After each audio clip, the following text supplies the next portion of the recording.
গ্রামের গেরস্ত বাড়ির মতো পুরো গণভবনকে খামার বাড়িতে পরিণত করে বিরল উদাহরণ সৃষ্টি করেছেন প্রধানমন্ত্রী শেখ হাসিনা।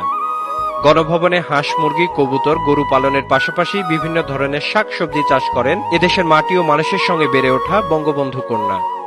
এবার দেখা গেল গণভবনের লেকে বড়শি দিয়ে মাছ ধরার সময় এক ফাঁকে রাজহাঁসকে খাবার খাওয়াচ্ছেন প্রধানমন্ত্রী।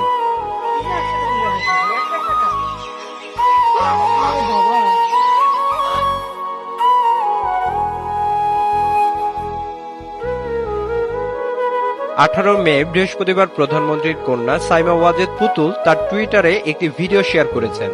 ভিডিওর ক্যাপশনে তিনি লেখেন, রাজহাঁসগুলোকে হাতে করে গভীর মমতায় খাবার খাওয়াচ্ছেন।